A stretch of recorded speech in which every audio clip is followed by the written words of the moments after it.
Hello friends, welcome to my blog channel. তোমরা কেমন আছো? আশা করছি যে যেখান থেকেই দেখছো না কেন ভালো আছো। আমিও ভালো আছি। আমি দীপা হ্যাপি ফ্যামিলিতে তোমাদের অনেক অনেক শুভেচ্ছা আর ভালোবাসা রইল। শুভ সন্ধ্যা, রাধে রাধে। তো ছোটদের ভালোবাসা, বড়দের আশীর্বাদ নিয়ে ব্লগটা শুরু করছি এখন থেকে। তো এখন বাজে প্রায় 8টা। তো চলে এসেছিলাম মেলা। তো সাজুগুজু করতে করতে লেট হয়ে গেছিলো। তো এটা কোথায় বলো তো আমাদের? এটা হলো মুর্শিদাবাদ ঐতিহাসিক রাজবাড়ি। তো এখানে দূরান্ত থেকে লোক আসছে এই মেলার মধ্যে। তো এই মেলাটা অনেক দিনকার পুরাতন মেলা, গ্রাম্য মেলা। তো তোমার বিভিন্ন রকমের দোকান পাশার বসেছে। তো চারিদিকে তো বাচ্চাদেরকে নিয়ে এসি মানেই তো বুঝতে পারছো, মা এই নেবো ওই নেবো করতে করতে মাথাটাই যেন খারাপ করে দিচ্ছে। আমরা বললাম চল আগে ঠাকুরটা দেখে নিয়ে আসি, তারপরে তোদেরকে কেনাকাটা করবো। তো ওদের তো কেনাকাটা থেকে যে নাগরদোলা দেখেছে আর তেমনি লাফালাফি করছে, মা আমি নাগরদোলায় চাপবো।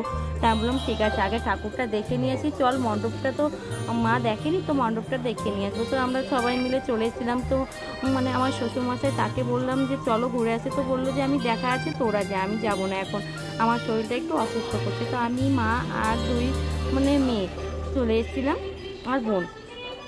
তো এই দেখো কি সুন্দর লাইটিং করেছে, দেখতেই সুন্দর লাগছে যেন ও মানে একটা অনুষ্ঠান বাড়িতে যা হয় সাজানো।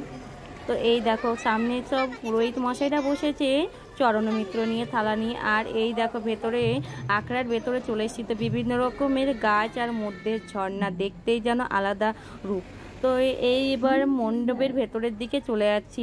তো এই মধ্যখানে তোমার সবাই দূর দূরান্ত থেকে যারা এসে তারা ব্যাগপত্র নিয়ে এসে, তো এখানেই তোমার যাত্রা বা রাস যে হোক একটা কিছু হয়, তো তারা সারা রাত্রি ধরে এখানে দেখবে আর থাকবে। তাও এই মণ্ডপের সামনে সবাই বসে আছে আর গান বাজনা তো চলছেই। আর এই মেলাটা কিন্তু সারা রাতের মেলা, দিনের মেলা নয়। তোমরা দিনে আসলে অবশ্য দেখতে পারবে না, কারণ দোকান পাশারগুলো বন্ধ থাকে আর রাত্রিবেলায় মেলাটা খোলে। আর এই দেখো রথ, এই তোমার এই রথগুলো মানে ছোট ছোটগুলো একটা ঘরে সাজিয়ে রেখেছে, আর বড় রথগুলো মনে হয় রাজবাড়িতে তুলে রাখা আছে, কারণ অনেক রথ তো 7টা রথ বেড়ায়। আর এই দেখো বড় বড় বাসনপত্র দেখতে পাচ্ছ, যাতা কত বড় বড়, সব আগেকার যুগের যাতা, বুঝতেই পারছো। সবকে সাজিয়ে ঐতিহাসিক করে রেখেছে, কারণ দূর দূরান্ত থেকে লোক আসে এখানে ঘুরতে। আর এই হলো আমাদের রাজবাড়ির মেন গেট। তো রাজবাড়ি তোমার আমরা যাওয়া আসা করি, কিন্তু ভেতরে যাই না। তো এই মেলার টাইমটাই এত, কারণ বাড়ির কাছে তো চেনা জানা, ধরো অনেক দিন এসেছিলাম বিয়ের আগে, কিন্তু এখন আর আসিনি। তো এই দেখো মেলার ভিতরে চলে যাচ্ছি। তো এদিকে দেখছি কি সুন্দর পুতুলগুলোকে সাজিয়ে রেখেছে। বউ তো মা, আমার মেয়ে তো দেখলেই বলবে মা আমি এই নেবো ওই নেবো, কারণ এত পুতুল থাকা সত্ত্বেও তা বলবে মা আমি এই নেবো ওই নেবো। তো সামনে একটা বজরংবলী মন্দির দেখতেই পাচ্ছ, হাতে পর্বত তুলে নিয়ে দাঁড়িয়ে আছে। তো প্রণাম করে ভেতরের দিকে চলে আসলাম দুপুরে। তো অনেক অনেক মন্দির আছে এখানে, তো তোমাদেরকে দর্শন করবো, তোমরাও দর্শন করো, আমিও দর্শন করছি। অবশ্যই যদি ভালো লেগে থাকে তো অবশ্যই একটা কমেন্ট করবে, আর লাইক শেয়ার তো করবেই ভালো লেগে থাকে তোমাদের জন্য। যদি না লাগে তো জন্যে তুমি কমেন্ট করো।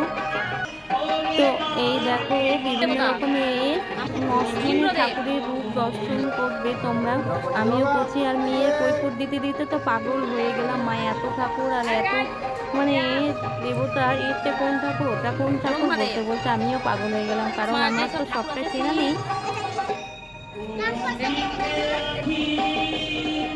এক এক রূপে এক এক অবতার ধরেছিলেন, সেই অবতারের রূপগুলোই তুলে ধরেছে এখানে। তো ছোট ছোট সব ঠাকুর দেখতেই পাচ্ছ। আর এই মেলাটা কিন্তু আমাদের রাত্রের মেলা, হ্যাঁ দিনে হয় না, কারণ তোমার দিনে সব দোকান পাশারগুলো বন্ধ হয়ে যায়। আর রাখি পূর্ণিমার শেষের দিনই তোমার এই মেলাটা হয়, মানে শেষ হয়ে যায়, কারণ অনেক দূর দূর থেকে মেয়েরা আছে গ্রামে। আর গ্রাম্য মেলা বুঝতেই পারছো যে সেই দিন ভাইদেরকে রাখি পরানো হয়, রাখির উদ্দেশ্যে সেই দিনটা মেলাটা রাখে। আর এদিকে দেখতেই পাচ্ছ অনেকে ব্যাগপত্র নিয়ে বসে গেছে বাউল শোনার জন্য। আর এই দেখো বাউল গাইছে, তা ভালো লাগছিল। তো রাজবাড়ির মেন গেটের সামনে চলে এসেছি। তো এখানে জেদ ধরে নিয়েছে যে তারা ট্রেনে চাপবে, আর মানাতে পারছি না, অনেক জায়গা থেকে ঘুরিয়ে ঘুরিয়ে নিয়েছে, এবার বলছে ট্রেনে চাপবে। সবটাই তো তোমাদের দেখানো সম্ভব হয় না, এবার যেটুকু পেরেছি বাচ্চাদের নিয়ে সেটুকু দেখানোর চেষ্টা করলাম। তো তোমরা কিছু মনে করো না। আর এই দেখো কসমেটিকের দোকানে এত সুন্দর লাগছে, মানে কোনটা নেব কোনটা ছাড়বো ভেবে পাই না। তারপরে এই দেখো নাগরদোলা, বিয়ের আগে নাগরদোলা চেপেছে, আর বিয়ের পরে চাপা হয় না, কারণ তোমার দাদা ভাইরা চাপলেই যেন বলে আমার উল্টি হচ্ছে, বমি হচ্ছে, তাই আমারও চাপা হয় না, একা তো আর চাপা হয় না। তো দূর থেকেই দেখলাম, মেয়ে বলছে আমি চাপবো, কিন্তু সপ্তাহে নিয়ে দেখো খাওয়ার আর জিনিসপত্র নিয়ে হাত লোড হয়ে গেছে। তো যদি ভালো দেখে থাকে বন্ধু অবশ্যই লাইক শেয়ার